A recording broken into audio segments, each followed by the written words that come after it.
하나님께서 우리에게 주시는 말씀은 창세기 29장 31절에서 35절의 말씀입니다. 제가 보는 성경으로 구약 43쪽입니다.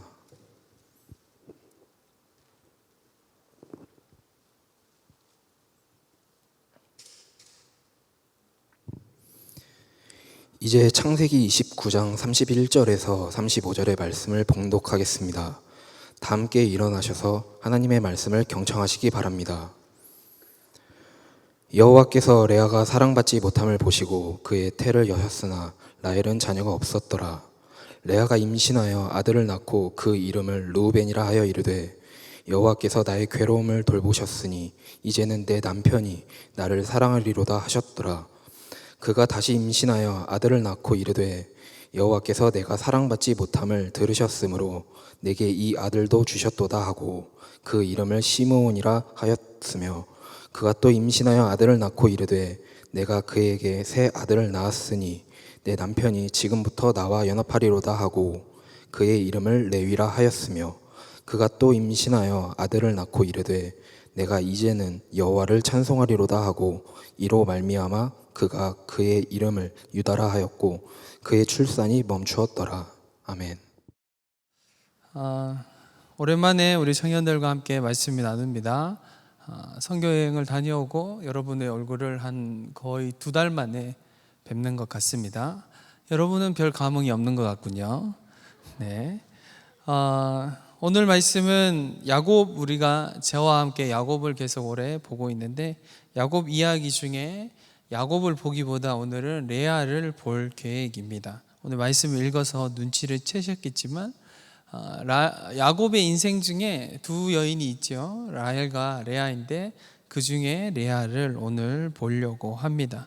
레아의 인생 가운데 하나님이 어떻게 역사하시는지, 그리고 레아의 인생을 통해서 또 우리에게 무엇을 말씀하시는지 우리 각자에게 말씀하시는 시간이 되기를 바랍니다. 이건 천둥 소리군요. 비가 온다는 뜻입니다. 여러분 데이트 서비스를 하는 데이팅 앱에서 미혼 남녀들을 대상으로 설문조사했습니다. 어떤 이성이 가장 매력적입니까? 라고 설문조사했을 때 남자의 경우 35.8%, 아주 압도적인 지수죠. 가장 이런 여성이 매력적입니다. 어떤 걸까요? 틀렸어요. 자꾸 예쁘다고 그러니까 예쁜 건 줄 알았죠. 네. 잘 웃는 여성, 나에게 웃어주는 여성이 35.8% 압도적입니다.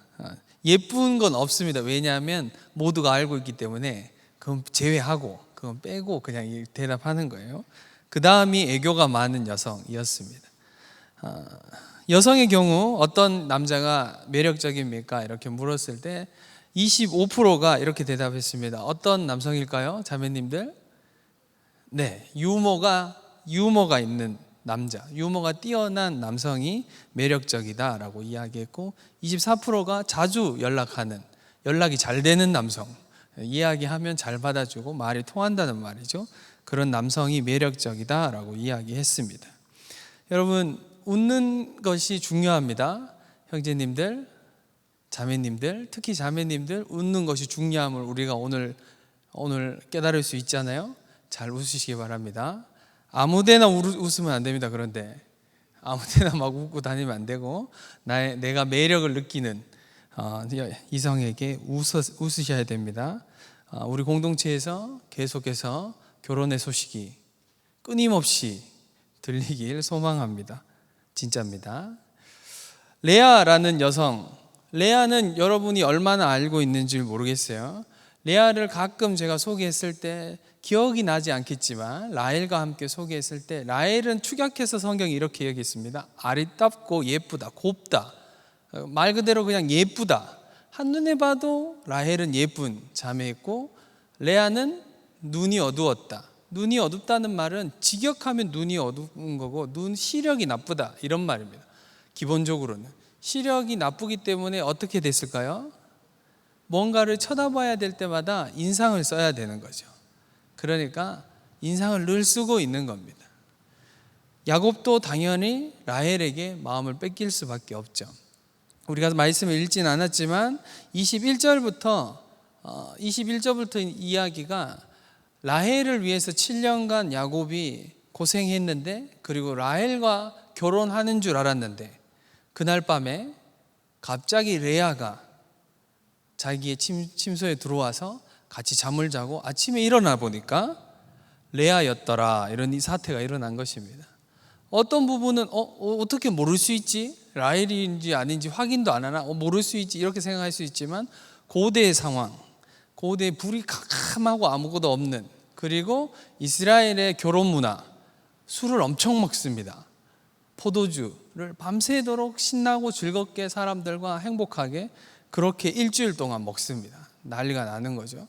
그런 거의 야곱이 제정신 아닌 상태에서 레아와 잠을 자게 되고 동침하게 되고, 아침에 일어나 보니까 레아였죠. 라반에게 따집니다. 어떻게 이럴 수 있습니까? 우리 동네의 풍습은 형이 먼저 결혼해야 되는 거다. 그리고 더 하고 싶으면 7년 더 해라. 야곱이 콜합니다. 야곱이 제정신이 아닌 거죠. 계속 제정신이 아닌 겁니다. 야곱은 평생 동안 라헬만 사랑합니다. 놀랍게. 그런데 그렇게 보면 레아의 인생이 너무 슬프잖아요. 그렇지 않습니까? 자매님들 분노가 일어나지 않나요? 어떻게 레아 그래도 부인인데 이럴 수 있나? 라는 분노가 일어날 수 있을 것 같습니다.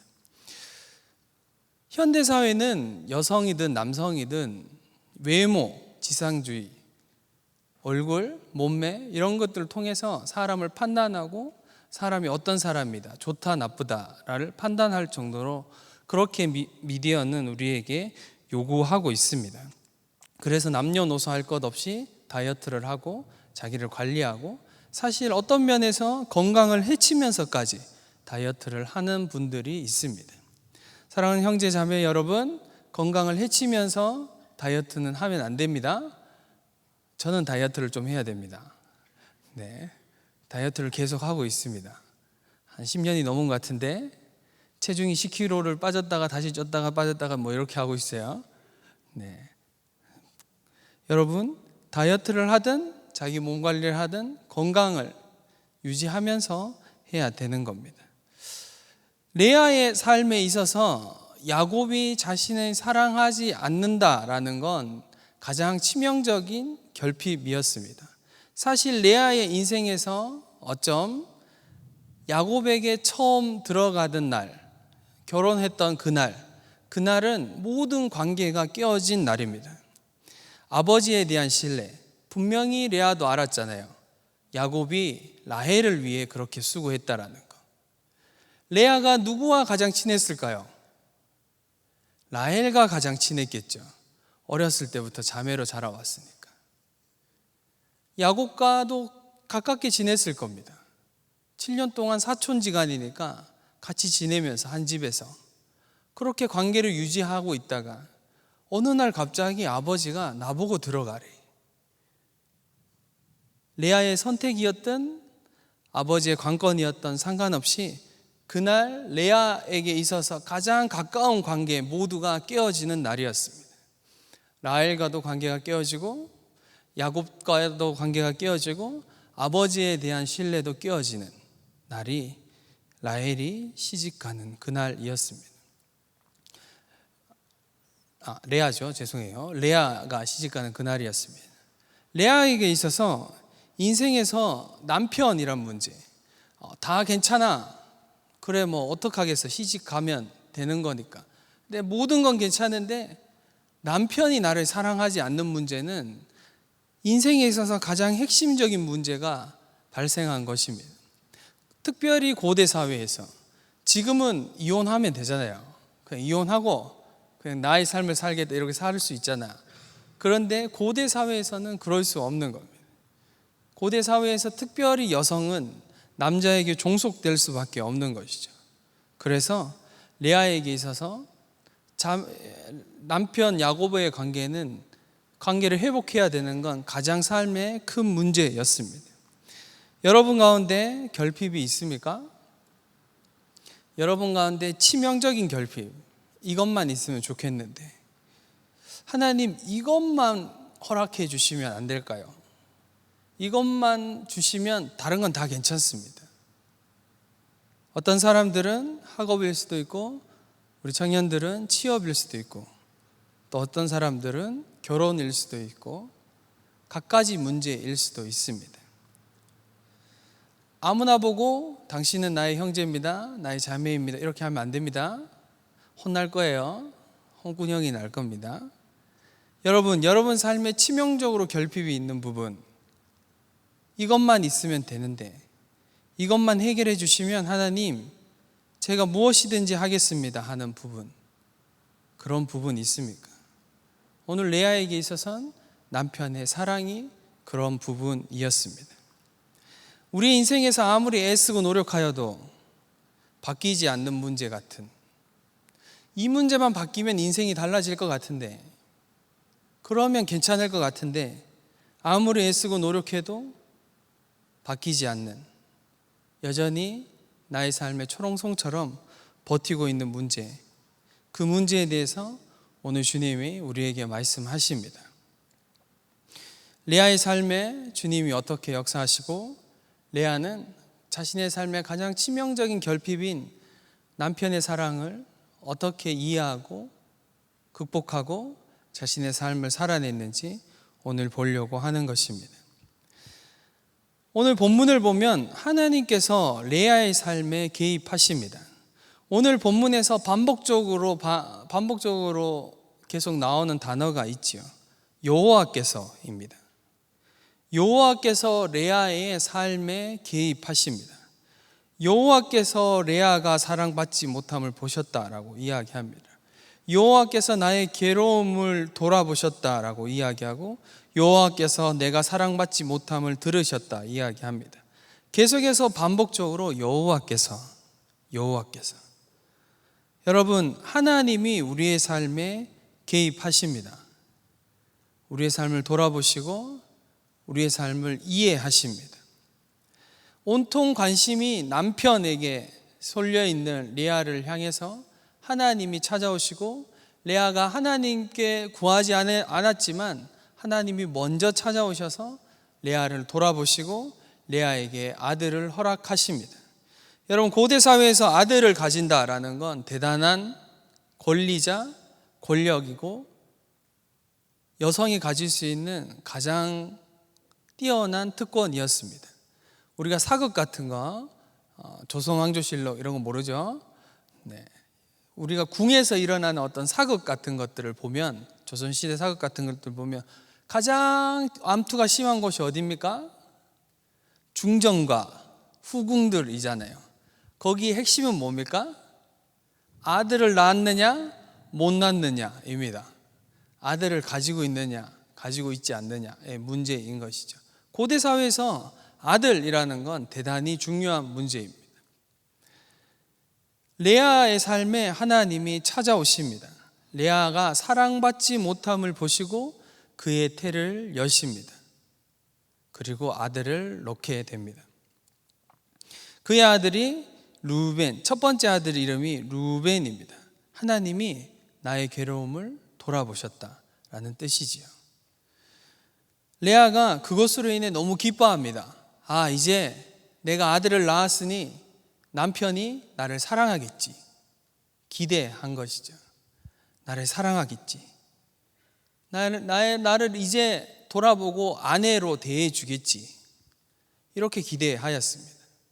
그렇지만 늘 기대와 현실은 늘 괴리가 있을 수밖에 없습니다. 아들을 낳았음에도 여전히 야곱은 레아를 돌아보기보다는 라헬을 사랑하고 라헬과 함께하는 시간을 즐거워했습니다. 여러분, 그리고 나서 레아가 둘째를 놓습니다. 두 번째 아들을 놓죠. 두 번째 아들의 이름이 무엇입니까? 두 번째 아들의 이름이 시므온입니다. 시므온의 뜻이 여호와께서 내가 사랑받지 못하셨음을 들으셨도다, 들었다입니다. 여러분, 레아의 신앙에 진전이 있는 걸 보십니까? 처음에 하나님이 레아의 삶에 개입하셨다면 두 번째 아들을 놓을 때 레아의 신앙이 진전이 있습니다. 하나님을 알기 시작한 거죠. 자기의 삶에 하나님이 개입하시고 계시고 자신의 기도를 들으시고 계시다는 걸 알아가기 시작합니다. 그래서 이렇게 고백하죠. 하나님이 나의 기도를 들으셨다. 여러분 삶의 신앙에 진전이 있습니까? 청년 여러분, 여러분은 여러분의 신앙에 진전이 있기 위해 어떤 것을 하고 계십니까?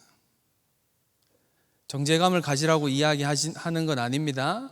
수련회에 참석하세요. 수련회가 지났지만 수련회는 또 다음이 돌아오잖아요.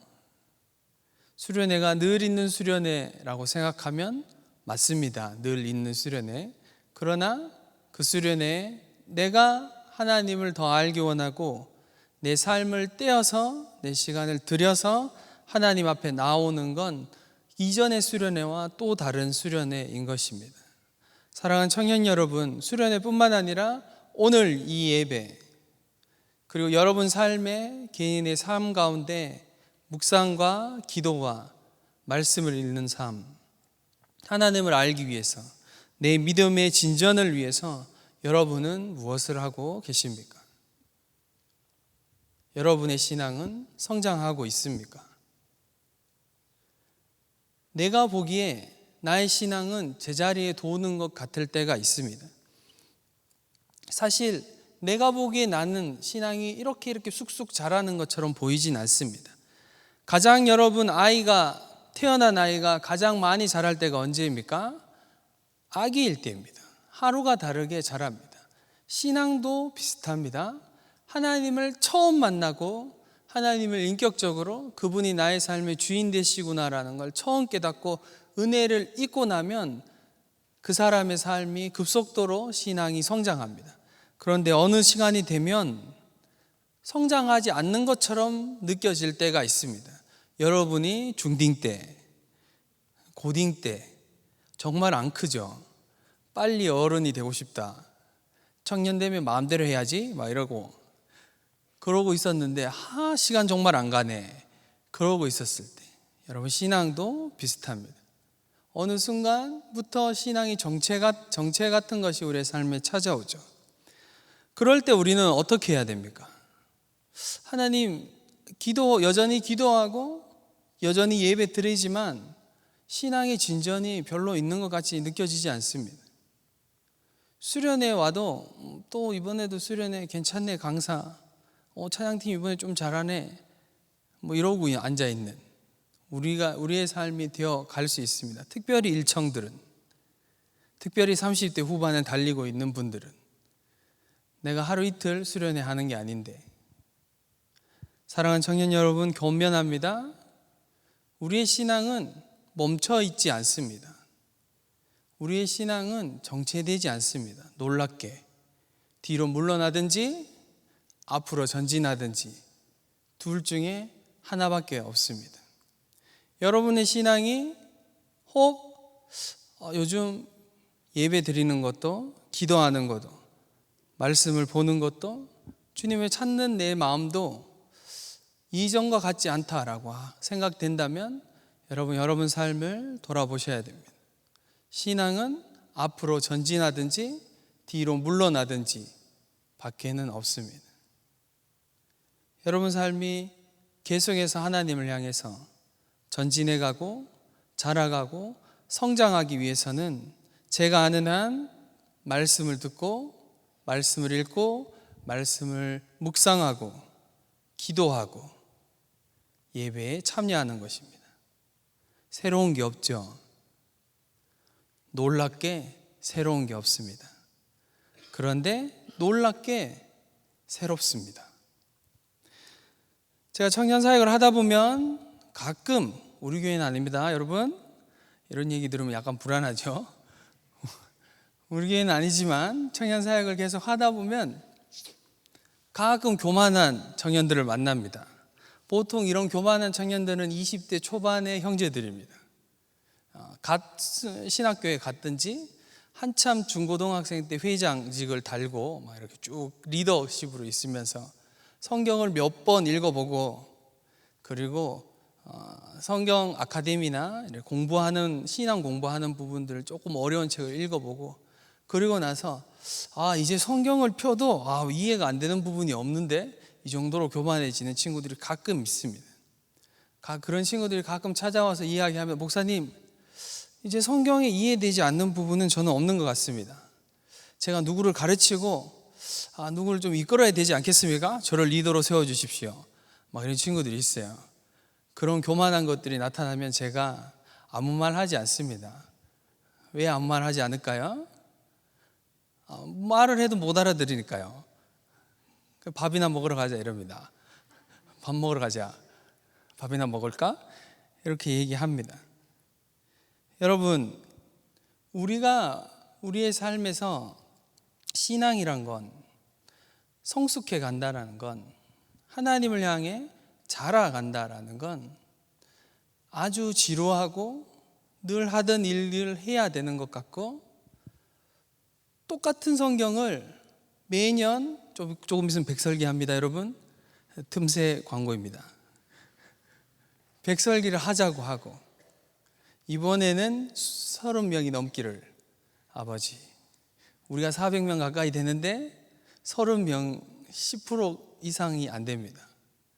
1년에 완독하는 분들이 이 지루하고 재미없는 것 그런데 이게 여러분 우리의 신앙을 성장케 합니다.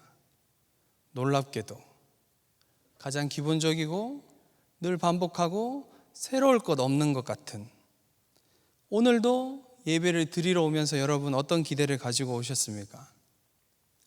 예배 드리러 오면서 오늘 새롭게 부으실 하나님의 은혜 찬양 가운데 말씀과 기도 가운데 주님 저에게 말씀하실 것들 기대하는 마음으로 오셨습니까? 아니면 시간이 되었으니 예배를 드려야지 라고 하고 오셨습니까?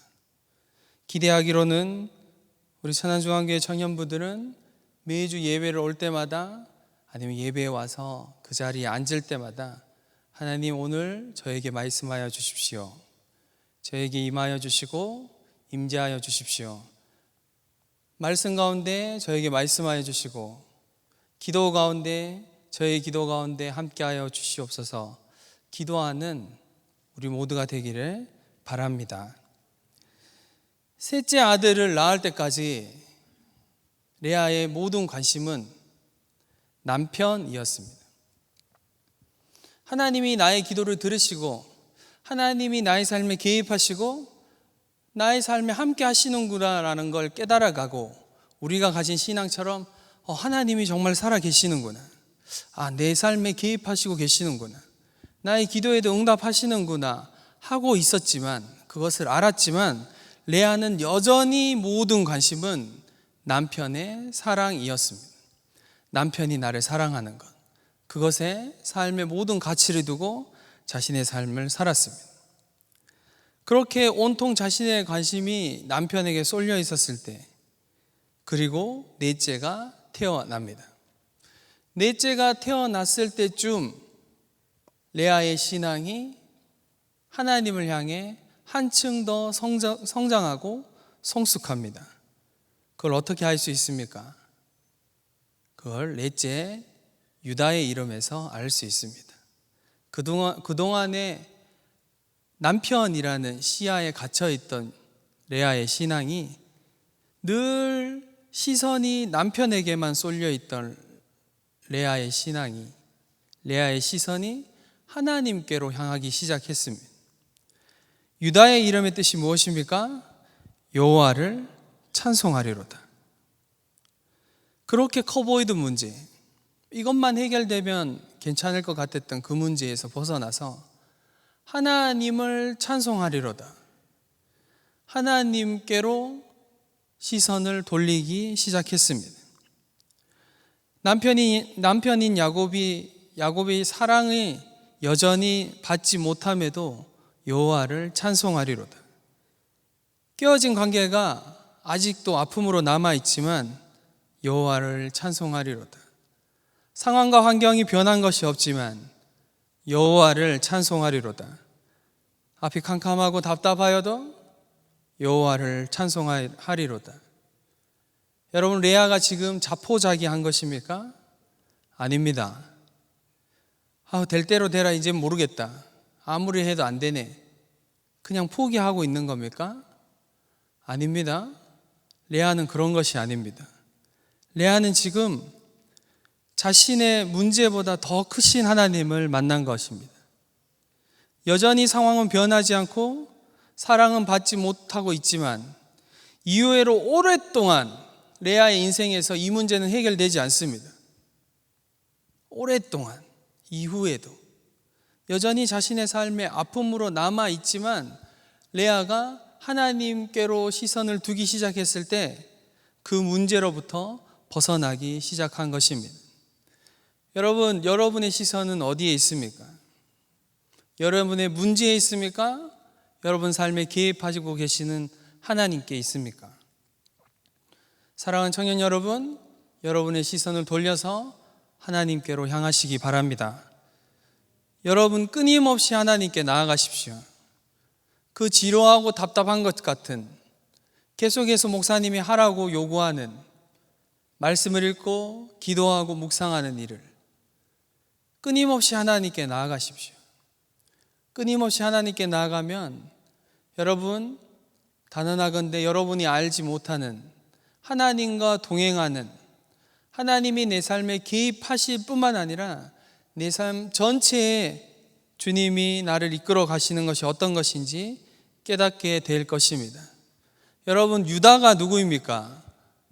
유다가 예수님의 족보에 나와 있는 유대인이라고 부르는 그 족속입니다. 그 유다를 낳은 사람이 레아입니다. 영광스러운 예수 그리스도의 족보에 등장하는 사람이 유다입니다. 그리고 여러분, 창세기 49장 31절에 야곱이 마지막 이집트에서, 애굽에서 유언합니다. 이렇게 유언합니다. 아브라함과 그의 아내 사라가 거기 장사되었고 이삭과 그의 아내 리브가가 거기 장사되었으며 나도 레아를 그곳에 장사하였노라. 무슨 말입니까? 야곱이 아내로 인정하는 사람, 자신의 아내로 인정한 사람이 레아인 것입니다. 레아의 삶 가운데 그 문제를 해결해 보려고 아무리 애를 써도 해결되지 않던 그 문제에만 빠져서 함몰되지 않고 자신의 삶에 개입하시고 자신의 삶의 기도를 들으시며 자신의 눈을 들어서 예수 그리스도 여호와를 보기 시작했을 때 자신의 삶의 문제뿐만 아니라 내 삶 전체 가운데 역사하시는 하나님을 만난 것입니다. 사랑하는 청년 여러분, 하나님을 만나십시오. 하나님 앞에 나아가십시오. 문제에 함몰되지 마십시오. 인생에서 문제는 늘 있습니다. 있을 수밖에 없습니다. 여러분의 할아버지 할머니에게 가서 물어보십시오. 인생에 문제가 없는지. 여전히 인생의 문제는 인간의 삶 가운데 있습니다. 평생을 문제를 해결하며 사시겠습니까? 문제에만 집중하여서 거기에 온통 에너지를 쏟으시면서 사시겠습니까? 아니면 내 삶을 이끌어 가시는 하나님의 손을 붙잡고 그분과 함께 동행하며 부르심의 걸음을 걸어가시겠습니까? 여호와를 찬송하리로다. 나의 상황과 나의 상태와 나의 문제는 여전히 남아있지만 믿음의 고백으로 내 삶의 주인 되시고 역사하시는 그 하나님께 이 고백으로 나아가는 저와 여러분 되기를 간절히 바랍니다. 함께 기도하시겠습니다. 하나님, 우리의 삶에 찾아오셔서 우리의 삶에 개입하여 주시고 한 번도 주님을 부르지 않았지만 나의 삶에 간섭하시며 우리의 삶을 인도하여 주신 은혜 감사를 드립니다. 때때로 하나님, 우리가 하나님의 그 은혜를 잊어버리고 우리가 살고 싶은 대로 내 삶의 주인이 나인 것처럼 살아갈 때가 있습니다. 어느 때는 내 삶에 주어진 문제가 너무 커서 그 문제에 함몰되고 그 문제를 해결하느라 허덕이며 하루하루를 살 때가 너무 많습니다. 하나님, 이 시간 기도하옵기는 우리 안에 믿음을 더하여 주시옵소서. 하나님을 바라볼 수 있는 믿음을 더하여 주시옵소서. 하나님, 문제를만 바라보는 인생 아니라 하나님을 바라보며 내 삶에 개입하시며 역사하시며 살아계신 하나님과 동행하는 인생 살아가는 우리 모두 될 수 있도록 역사하여 주시옵소서. 모든 영광을 하나님께 드리며 예수 그리스도의 이름으로 기도드리옵나이다. 아멘.